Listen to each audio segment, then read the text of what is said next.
लाख कोशिशों के बावजूद संसद चल ही नहीं पा रही और सिर्फ इस सत्र में लोकसभा के 19 घंटे बर्बाद हो चुके हैं। 19 घंटे। अब तो विपक्ष लोकसभा स्पीकर ओम बिरला के खिलाफ अविश्वास प्रस्ताव पर भी लेकर आ गया। यानी विपक्ष चाहता है कि ओम बिरला लोकसभा के स्पीकर पद पर ही ना रहें। समझ गए?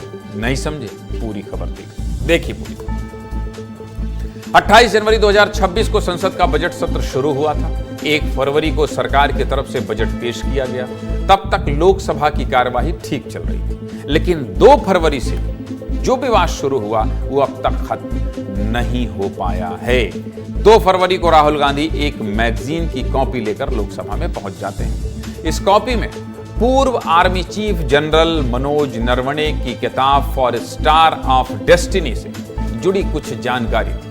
राहुल गांधी ने इस किताब का जिक्र किया तो रक्षा मंत्री राजनाथ सिंह और गृह मंत्री अमित शाह ने उन्हें टोका और बोले, जो किताब पब्लिश नहीं हुई, यानी जो किताब छपी नहीं, आप उसको क्यों पढ़ रहे हैं भाई साहब? और बस इसी विवाद के बाद से अब तक लोकसभा नहीं चल पाई।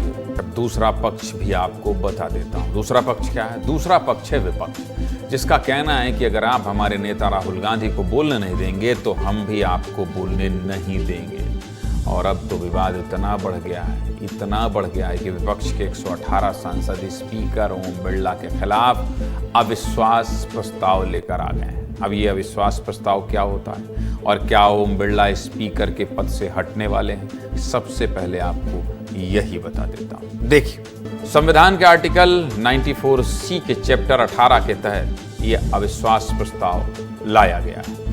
अविश्वास प्रस्ताव तब लाया जाता है जब सांसद स्पीकर के कामकाज से संतुष्ट नहीं होते और उन्हें पद से हटाना चाहते हैं। अविश्वास प्रस्ताव तो आ गया, लेकिन ऐसा भी नहीं है कि आज प्रस्ताव आया तो आज ही ओम बिरला पद से हट जाएंगे। कुछ नियम, कायदे, कानून होते हैं जिसके तहत अब ये प्रक्रिया क्या होगी, आगे बढ़ेगी। अविश्वास प्रस्ताव 3 चरणों में आता है। पहले नोटिस दिया जाता है, जो विपक्ष ने दे दिया है।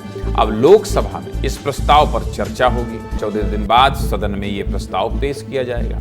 अगर 50 सांसद इस प्रस्ताव का समर्थन करते हैं तो इस मुद्दे पर बहस की जाएगी। इसके बाद वोटिंग होगी। अगर बहुमत आता है तो स्पीकर को क्या करना होगा? अपना पद छोड़ना पड़ेगा।